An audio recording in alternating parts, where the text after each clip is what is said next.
नमस्कार दोस्तों, आज हम बात करने वाले हैं इंडियन वैदिक सिविलाइजेशन के बारे में, जो भारत की सबसे पुरानी और सबसे महत्वपूर्ण सिविलाइजेशन मानी जाती है। ये वही सिविलाइजेशन है जहां से इंडियन कल्चर, रिलीजन, ट्रेडिशंस और फिलॉसफी की शुरुआत हुई। तो चलिए शुरू करते हैं और जानते हैं वैदिक सिविलाइजेशन का कंप्लीट ओवरव्यू। वैदिक सिविलाइजेशन का नाम वेदास से आया है। वेदा का मतलब होता है नॉलेज या ज्ञान। ये सिविलाइजेशन लगभग 1500 बीसीई से 600 बीसीई के बीच डेवलप हुई थी।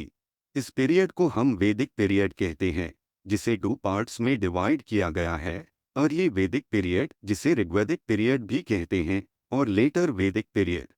अर्ली वैदिक पीरियड के लोग मेनली सप्ता सिंधु रीजन में रहते थे, जिसमें इंडस, सरस्वती और उनकी ट्राइब्यूटरी रिवर्स शामिल थी।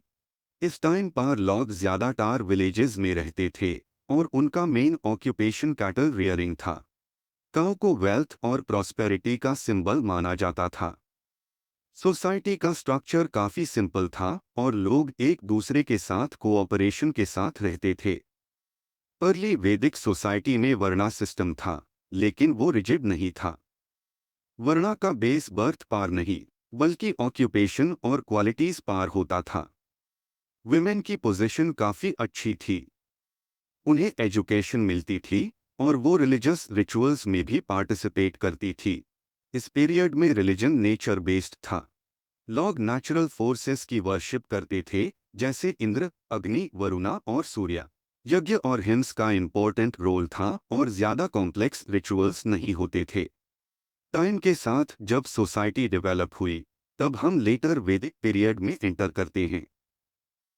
इस पीरियड में आर्यंस ईस्ट की तरफ मूव हुए और गंगा, यमुना प्लेन्स तक सेटल हो गए। यहाँ सॉइल फर्टाइल थी, इसलिए एग्रीकल्चर मेन ऑक्यूपेशन बन गया। आयरन टूल्स का उसे शुरू हुआ, जिसे फार्मिंग और वेपन्स दोनों इंप्रूव हुए। धीरे धीरे टाउन्स और किंगडम्स डेवलप होने लगे। लेटर वैदिक पीरियड में सोशल सिस्टम काफी चेंज हो गया। वर्णा सिस्टम अब बर्थ बेस्ड हो गया और सोसाइटी क्लियरली 4 वर्णस में डिवाइड हो गई: ब्राह्मण, क्षत्रिय, वैश्य और शूद्र। विमेन की पोजीशन पहले के कंपैरिजन में वीक हो गई और उनकी फ्रीडम कम हो गई। पॉलिटिकल सिस्टम भी चेंज हुआ। राजा ज्यादा पावरफुल हो गया और मोनार्की का डेवलपमेंट हुआ।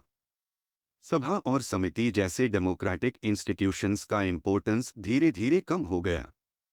वैदिक सिविलाइजेशन की सबसे बड़ी अचीवमेंट थी वैदिक लिटरेचर। इस पीरियड में 4 वेदास लिखे गए: ऋग्वेदा, सामवेदा, यजुर्वेदा और अथर्ववेदा। इनके अलावा ब्राह्मण्स, अरण्यकास और उपनिषद्स भी लिखे गए।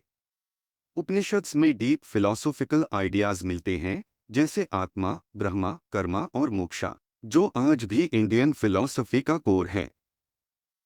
एजुकेशन सिस्टम का बेस गुरुकुल सिस्टम था, जहां स्टूडेंट्स अपने गुरु के साथ रहकर एजुकेशन लेते थे। एजुकेशन ओरल ट्रेडिशन पर बेस्ड थी, यानी नॉलेज बोलकर याद कराई जाती थी। इस पीरियड में मैथमेटिक्स, एस्ट्रोनॉमी, आयुर्वेदा और फिलॉसफी जैसे सब्जेक्ट्स का भी डेवलपमेंट हुआ।